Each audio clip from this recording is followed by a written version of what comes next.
అందరూ క్షేమమే గదు. నేడిదిన వాక్య ధ్యానం కొరకు సామ్స్ 13th స్టాంజా 140వ కీర్తన 13వ చరణంలో రాయబడిన వాక్యాన్ని చదువుకుందాం.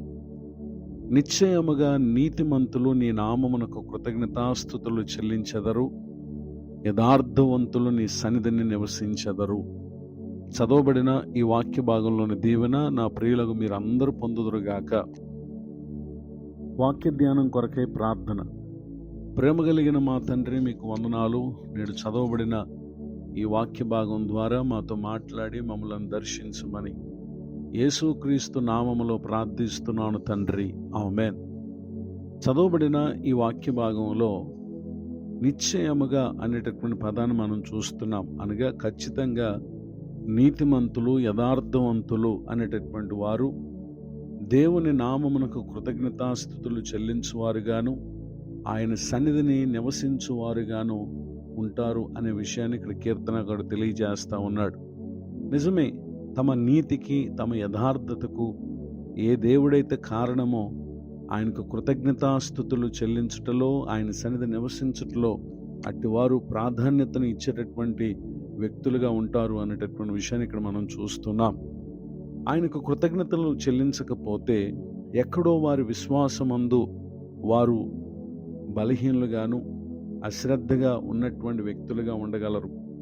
రెండవదిగా, దేవుని సన్నిధిని ఒక వ్యక్తి నివసించుటకు ఇష్టపడట్లేదంటే ఎక్కడో తనలో నిజాయితీని అతడు కోల్పోతున్నాడు అనేటటువంటి విషయాన్ని ప్రతి విశ్వాసి గ్రహించుకోవాలి అనే సంగతిని పరిశుద్ధాత్మ దేవుడు ఈ దినం మనకు తెలియజేస్తా ఉన్నారు. Gospel of John chapter 3 words 19 and 20. యోహాను రాసిన సువార్త 3వ అధ్యాయము 19-20 వచనాలు. వెలుగు లోకములోనికి వచ్చిన గాని తమ క్రియలు చెడ్డవైనందున మనుషులు వెలుగును ప్రేమింపక చీకటినే ప్రేమించరి. దుష్కార్యం చేయ ప్రతివాడు వెలుగును ద్వేషించును, తన క్రియలు దుష్క్రియలుగా కనబడుకున్నట్లు వెలుగునొద్దకు రాడు.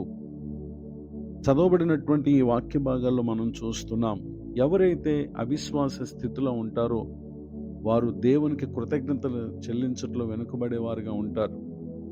ఎవరైతే నిజాయితీని కోల్పోతూ ఉంటారో వారు ప్రభువు సన్నిధిలో నివాసం చేయటాన్ని ఎంతమాత్రం కూడా ఇష్టపడలేరు. కారణం ఏంటంటే వారి క్రియలు చెడ్డవైనందున, వారి కార్యములు దుష్కార్యములతో ఉన్నవి గనుక వారు దేవుని సన్నిధికి రాలేరు అనేటటువంటి విషయాన్ని ఇక్కడ మనం చూస్తూ ఉన్నాం. నేడు ఈ మాటలు వింటున్న నా ప్రియ సహోదరి సహోదరులు, దేవుని సన్నిధి పట్ల ఎక్కడైనా మీ మనసు అశ్రద్ధగా, అనాలోచనగా ఉందా? దేవుని మందిరంలో దేవుని బిడ్డలతో కలిసి ఆయన ఆరాధించటలో ఏమాత్రం ఆసక్తి మీలో కనబడట్లేదా? అయితే ఎక్కడో మనలో మన క్రియలు దేవుని దృష్టికి అవి అవిధేయంగా ఉన్నాయి, మన క్రియలు దుష్క్రియలుగా ఉన్నాయి. వీటిని ఒక్కసారి మనం పరిశీలన చేసుకుని ప్రతి దానిని ప్రభువునద్ద మనం ఒప్పుకొని విడిచిపెడితే నిశ్చయంగా పరిశుద్ధాత్మ దేవుడు తన సన్నిధికి వచ్చేటటువంటి వారిని ఆయన ఎంతమాత్రం త్రోసివేయక మనలో ఉన్నటువంటి దుష్టత్వాన్ని, పాపాన్ని, అవిధేయతను అంతయు ఆయన తొలగించి మన పట్ల కనికరం చూపేటటువంటి దేవుడిగా ఉన్నారు. Proverbs chapter 28 words 13. సామెతల గ్రంథం 28వ అధ్యాయం 13వ వచనం. అతిక్రమములను దాచిపెట్టువాడు వర్ధిల్లడు, వాటిని ఒప్పుకొని విడిచిపెట్టువాడు కనికరం పొందును. 14th వర్డ్స్ 14వ వచనం. నిత్యము భయము కలిగి ప్రవర్తించువాడు ధన్యుడు, హృదయమును కఠినపరుచుకున్నవాడు కీడులో పడును.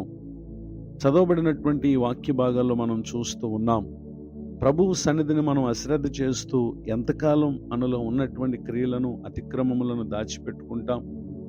దానివలన రాబోతున్నటువంటి దినాల్లో మనం ఎంతమాత్రం వర్ధిల్లలేం. కలిగి ఉన్న వాటిని కూడా మనం కోల్పోయే పరిస్థితి ఏర్పడుతుంది.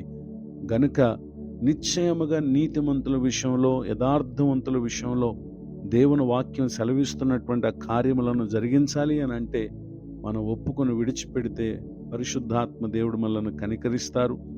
నిత్యము భయము కలిగి ప్రవర్తించే విశ్వాస జీవితము, నిజాయితీ గల జీవితం ఉన్నప్పుడు ఆయన వారిని ధన్యులుగా చేస్తాడు. ఒకవేళ దేవుని వాక్యం చేత హెచ్చరించబడుతూ కూడా మనం హృదయాన్ని మనం కఠినపరుచుకుంటే కీడులో పడేటటువంటి పరిస్థితులను మనం ఎదుర్కొనే వారంగా ఉంటాం.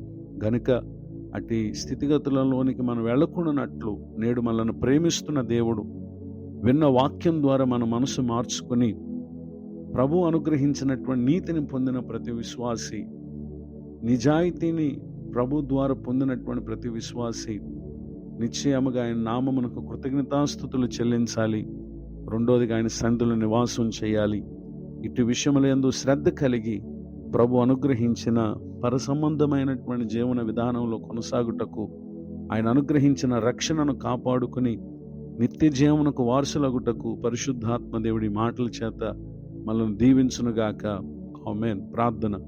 ప్రేమ కలిగిన మా తండ్రి, వందనాలు. నేడు విన్న ఈ మాటల ద్వారా మా ఆత్మని మీరు బలపరిచినందుకు స్తోత్రం. మీ పరిచర్యలో ఎంతో ప్రయాసపడుతూ ప్రతి విశ్వాస యొక్క ఆత్మకు ప్రయోజనం కలుగునట్లుగా నీ సేవలో ఉన్న దైవ సేవకులను, వారి కుటుంబాన్ని దీవించండి. నూతన సంవత్సర దయాకిరీటాన్ని పొందిన మా ప్రియులను ఆశీర్వదించి తమ ముందున్న సంవత్సరములన్నీ నిశ్చయముగా మీరు వేటినైతే నీ ప్రజల నుండి ఆశించారో వాటిని చేయటలో మా ప్రియులను మీరు నడిపించండి. కృంగిన ప్రతి ఒక్కరిని లేవనెత్తండి.